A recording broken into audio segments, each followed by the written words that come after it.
దర్శనానికి వెళ్ళానండి, వాళ్ళు కొంచెం ఏమరపాటుగా ఉన్నారు, తాడు కింద నుంచి దూరి రెండో మాట దర్శనం చేశాను గురువు గారు అంటాడు. వాడు సిగ్గుపడద్దు, అది చెప్పడానికి సిగ్గుపడాలి. తాడు కింద నుంచి దూరి దర్శనానికి వెళ్ళడం ఏంటి నువ్వు? తాడు కింద నుంచి దూరి దర్శనానికి వెళ్ళడం కాదు, నువ్వు ఎన్ని మాటలు ఈశ్వరుణ్ణి చూసావు కాదు, నీ ఈశ్వరుడు ఎన్ని మాటలు సంతోషంగా చూశాడు. నువ్వు వస్తుంటే ఓ లక్ష్మి చూడు చూడు చూడు చూడు వచ్చాడు అని సంతోషపడిపోయి రాత్రి తల్లి దగ్గరికి వెళ్ళి అమ్మ కాళ్ళొత్తుతూ, అమ్మా వాడు వచ్చానమ్మా ఇవాళ, నా దగ్గరికి వచ్చాడరా, అమ్మా స్వామికి చెప్పండి అమ్మా నా ఎందుకు కారుణ్యం ఉంచమని అంటే నేను అన్నాను రా వాడితో, నువ్వు నీ మీద కారుణ్యం ఉంచమంటారా, వాడు నిన్న నుంచి పొంగిపోతున్నాడు, వాడు బయలుదేరాడమ్మా వస్తున్నాడమ్మా దర్శనానికి అని నిన్న నుంచి పొంగిపోతున్నాడు వెంకటేశ్వరుడు అని చెప్పాను రా వాడితో. అని నువ్వు బతకగలిగిన రోజు ఒకటి ఉందని నీ అంతరాత్మ నిన్ను నమ్ముతుందా? నేను వెడుతుంటే ఆయన సంతోషిస్తున్నాడు అని నువ్వు వెళ్ళగలవా? అలా నువ్వు వెళ్ళడానికి కనీసం ఒక 3 నెలలు సాధన చేసి వెడతాననుకున్నావు అనుకో, 42 రోజులు దీక్ష తీసుకుని ఇరుముడి కట్టుకున్నట్టు 3 నెలలు సంధ్యావందనం మానకుండా చేశాకే నేను వెంకటాచల పర్వతం ఎక్కుతాను అని నువ్వు అనుకుంటే మురిసిపోతాడు ఆయన. నీ వల్ల ఇంకో 1000 మంది సంధ్యావందనం చేస్తారు, ఇంకో 1000 మంది ధర్మంలో నిలబడతారు. అది నువ్వు బ్రతికున్నన్నాళ్ళు పరమేశ్వరుడికి సేవ. అది వెంకటేశ్వర వైభవం అంటే. అంతేకాని వెంకటేశ్వర స్వామి వారి హుండీలో ఎంత డబ్బు వచ్చింది, వెంకటేశ్వర స్వామి వారి స్వర్ణరథంలో ఎంత బంగారం ఉంది, వెంకటేశ్వర స్వామి వారి 7 కొండల మీద ఎన్ని చెట్లు ఉన్నాయి, అందులో అపూర్వమైన వనమూలికలు ఎన్ని ఉన్నాయి, నీకెందుకు అవి? నీ జీవుణ్ణి ఏమైనా ఉద్ధరిస్తాయా? ఎందుకు అది ఎలా పనికి వస్తుంది? నువ్వు ధైర్యంతో చెప్పగలవా? ఏమంటే తిరుపతి వెళ్తున్నారట అంటే అవును, నేను వేసే 11 రూపాయలు వెంకటేశ్వరుడు తీసుకుంటాడు, అందుకని పిలిచాడు, అందుకే వెడుతున్నా అని సంతోషంగా 11 రూపాయలు కళ్ళకద్దుకున్న హుండీలో వేసి స్వామి తీసుకున్నాడు నా డబ్బు అని అనగలవా?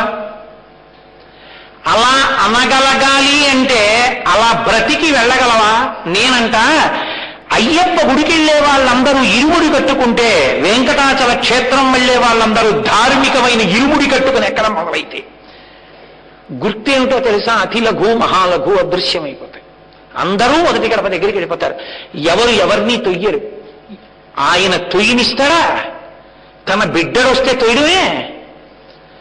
అటువంటి స్వాగతం చెప్పి తన పాదాల దగ్గరికి తీసుకుంటాడు. నిజంగా అలా తొయ్యడమే జరిగిందనుకోండి ఆయన ముందు, ఆయన ఆగ్రహాన్ని తట్టుకోగలడా?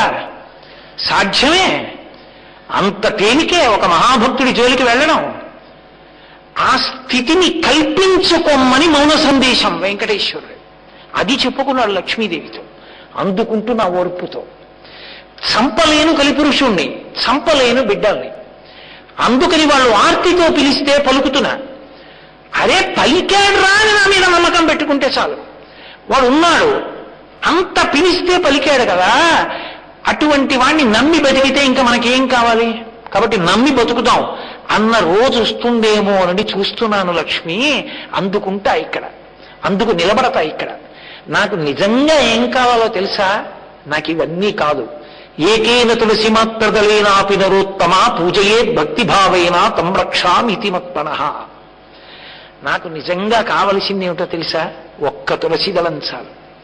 భక్తుడైన వాడు ఒక్క తులసి దళం. స్కాందంలో వ్యాసుడు ఇచ్చిన శ్లోకం నేను చెప్తున్నది. వెంకటేశ్వర హృదయాన్ని వ్యాసుడు చెప్పాడు. ఏకేన తులసి మాత్రదలేనాపి నరోత్తమ. నాకేం అక్కర్లా, ఒక్క తులసి దళం. అంత భక్తుడైన వాడు తెచ్చి వేస్తే చాలు.